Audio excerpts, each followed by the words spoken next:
Hola niños, muy buenos días, espero que se encuentren muy bien. Es la semana número 26, correspondiente a la clase de Artes Visuales y Tecnología. Vamos a aprender lo que es el Land Art. Para eso nos vamos a enfocar en los siguientes objetivos de trabajo relacionados a la asignatura de Artes Visuales. Es el objetivo número 3, crear trabajos de arte a partir de diferentes desafíos y temas del entorno cultural y artístico, demostrando dominio del uso de materiales diversos. El objetivo número 4 es analizar e interpretar obras de arte y objetos en relación con la aplicación del lenguaje visual, contextos, materiales, estilos u otros. Vamos a comenzar explicando lo que es el land art. Es una tendencia del arte contemporáneo que utiliza los paisajes y los elementos de la naturaleza como escenario y medio para realizar las obras de arte. El principio más importante del land art es intervenir en el espacio de la naturaleza, pero en ningún momento quiere ni busca maltratar este espacio natural. Todo se realiza con un sentido artístico. El concepto ya se ha traducido como el arte de la construcción del paisaje o arte terrestre. En las obras de land art, los espacios naturales son transformados ya por el pensamiento y las acciones de los artistas, dejando estos su huella en la naturaleza, estructurado a través de un nuevo paisaje y bajo su sensibilidad, la capacidad tanto de la interpretación de la misma. Como podemos observar en esta imagen, en un espacio natural como es una playa, ¿cierto? Podemos observar la intervención de un artista que vamos a observar más adelante, ¿cierto? En donde extrae elementos del entorno natural que ahí existen y los transforma o les da un sentido artístico. Nació este estilo del arte en la década de los años 70 y tiene como finalidad recordar la naturaleza, ya que no solo estaban olvidando, sino que también maltratando. Las primeras obras de land art se realizan en paisajes desérticos del oeste de Estados Unidos al final de los años 70. Este estilo del arte nace, como la mayoría de los estilos, ¿cierto?, para hacer una especie de protesta, por así decirlo, o más bien dar a conocer su pensamiento a través de esta manera expresiva. Al final de los años 70, Estados Unidos se encontraba en una guerra, ¿cierto? La Guerra Fría. Bueno, él no era una de las grandes potencias que estaban peleando en esa guerra, ya, sino más bien era uno de los aliados. Entonces, los artistas del movimiento hippie son quienes hacen este tipo de protesta y por eso la naturaleza es el eje central de la obra. El artista del land art utiliza como materia prima para sus obras, ¿cierto?, la tierra, o sea, el medio ambiente. El soporte y el material es el propio paisaje existente, ya sea urbano como rural, lo mismo que montañas y desiertos, siempre y cuando sea el ambiente natural el que sea intervenido. ¿Intervenido a través de qué? De elementos de este propio ambiente. ¿Ya? La principal técnica que utilizan los artistas del land art es la instalación en el paisaje, en donde sus trabajos interactúan con el medio ambiente de forma directa. Es por eso que el único registro de este tipo de arte es la fotografía, debido a que es un arte atemporal, no tiene un tiempo definido, sino que más bien se va degradando con el paso del tiempo, la interacción de las personas, ¿cierto? Y, por así decirlo, todo lo que implica la naturaleza, la lluvia, ¿cierto? La resequedad a veces del clima. El propósito fundamental del land art es alterar en un sentido estético y de manera artística el paisaje. La obra de arte siempre posee una apariencia final que es juzgada como híbrido, ya que se realiza una especie de escultura y arquitectura dentro del paisaje. Se construye a través de los elementos del entorno del paisaje, como podemos observar en las imágenes que aparecen acá al final, ¿cierto? Vemos esta selección de imágenes son solamente con o construidas en las orillas de lagos o de playas, en las cuales se puede observar, ¿cierto?, el reflejo también, y eso juega una parte importante. En las realizaciones, el paisaje es referido como un nuevo espacio contemporáneo con la dimensión artísticas. Las obras de land art constituyen una crítica y el cuestionamiento al comportamiento artístico, alejando sus producciones de las tradicionales sendas, más bien de la comercialización y exhibición tradicional de los objetos artísticos. O sea, nace, cierto, de manera crítica también a la manera de exponer el arte y además del soporte. Ya no son los cuadros, no son las esculturas que se exponen en museos, se venden en galerías, sino que más bien estas llegan a transformar un espacio, un entorno natural. Vamos a ver algunos exponentes de este estilo artístico de land art. Aquí en los primeros, la primera pareja que vamos a observar es Cristo Vladimirov, ¿ya? Y Janet Claude Denat. Ellos son una pareja, ya un matrimonio. Hace un tiempo atrás murió Cristo Vladimirov también, si no me equivoco, fue durante este año.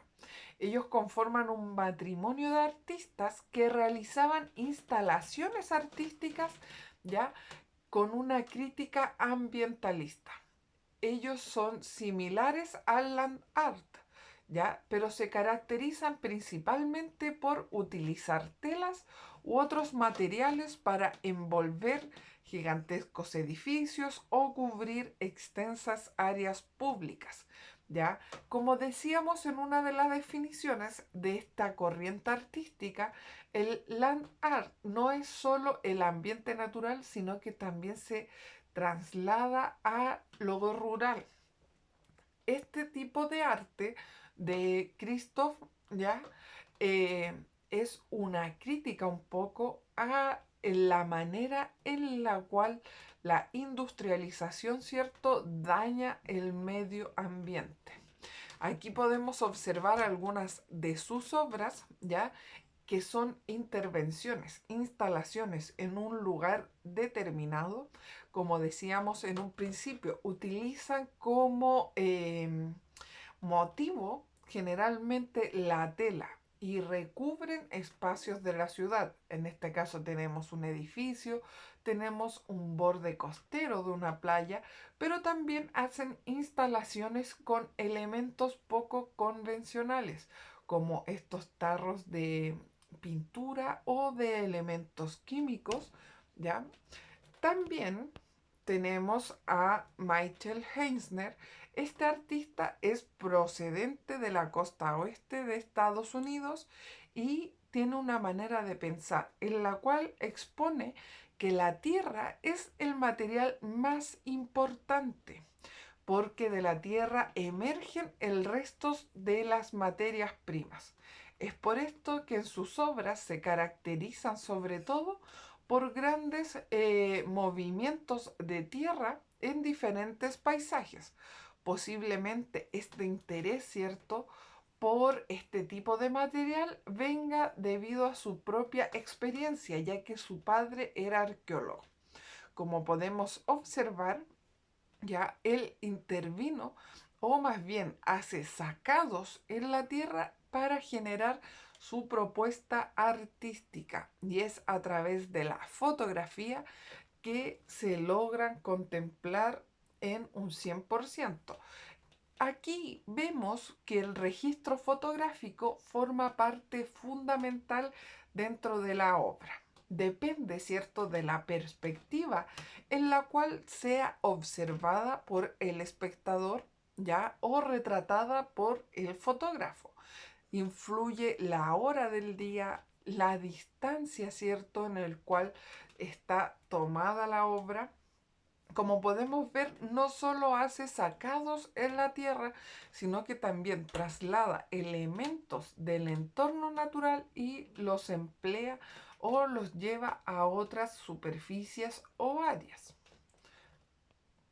Tenemos a Robert Morris. Es un artista plástico o plasticista y conceptual, además de un escritor. Estudió las artes en Kansas City y se le considera no solo como uno de los principales representantes y teóricos del minimalismo, sino como también un artista que brindó importantes contribuciones al desarrollo de las performances, instalaciones y además del land art. Como podemos observar en la imagen, ¿cierto?, en donde aparece este parque o césped, vemos que interviene con espejos ya formados en forma de cubo, ¿cierto?, un espacio específico. Y vemos otro tipo de instalación en el cual emplea elementos del entorno natural y los traslada hacia una exposición en una galería. Además, vemos, ¿cierto?, su trabajo en el land art, interviniendo espacios o ambientes naturales, ¿ya? Aquí podemos observar, ¿cierto? El tipo de trabajo son más bien monumentales, trabajos bastante grandes, amplios. Tenemos a Dennis Oppenheim, ¿ya? Él es uno de los artistas más trascendentales dentro del trabajo del land art. Es uno de los fundadores, ¿ya? Y luego comenzó a incursionar con lo que es la instalación, ¿ya?, y también la performance. Tenemos a Andy Goldsworthy. Él, aparte de ser escultura, hacer escultura más bien con elementos del entorno natural, como piedras y madera, ¿ya? Crea también obras con elementos del entorno natural, como son hojas, ramas, etc. Y luego las abandona, ¿cierto?, a su suerte.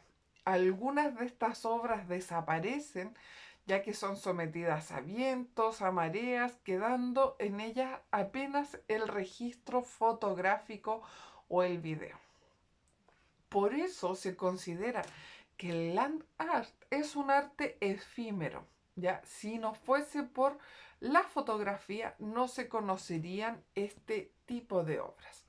Aquí podemos observar, ¿cierto?, cómo él trabaja con elementos del entorno natural, generando bellos paisajes, aprovechando, ¿cierto?, los tonos, los colores de la naturaleza, los elementos como son las piedras, rocas, para poder constituir o construir su arte. Uno de los últimos artistas que vamos a observar en esta clase es Michael Graff. Este artista y además fotógrafo nació en Canadá, ¿ya?, y es un maestro del equilibrio con piedras. Es mejor definirlo como un mago, ya que es difícil comprender, ¿cierto?, cómo puede crear este tipo de obras de arte solamente basados en el equilibrio, ¿ya? la paciencia de poder encontrar el equilibrio en estos elementos del entorno natural y de esa forma crear sus obras. En la actividad de esta semana, ya ustedes van a tener la oportunidad de experimentar con elementos del entorno natural para crear su trabajo. Entonces, vamos a basarnos, ¿cierto?, en la creación de manifestaciones visuales acerca del medio ambiente y la relación que establecen las personas con el medio. Para eso van a crear una composición amigable con el medio ambiente siguiendo los ejemplos vistos en esta presentación sobre el land art. Los tipos de materiales que van a emplear en esta composición, ¿cierto? Ustedes van a realizarla a través de elementos del entorno natural. Registrar esta composición o esta creación mediante la fotografía del proceso, el resultado y la descomposición con el paso del tiempo. Mediante el registro fotográfico diario, ustedes van a observar cómo va a ir variando esta composición en un periodo corto de tiempo. La idea es realizar tomas fotográficas en distintos horarios y además en el transcurso de los días. Tener al menos 4 fotografías luego de que esté realizada, finalizada su estructura o su trabajo sobre land art. Acá tienen algunas imágenes de muestra que ustedes pueden utilizar como referentes y podremos conversar en la clase vía Skype, ¿cierto? Para crear nuevas propuestas innovadoras. Cuídense niños, que estén muy bien y nos vemos en clases.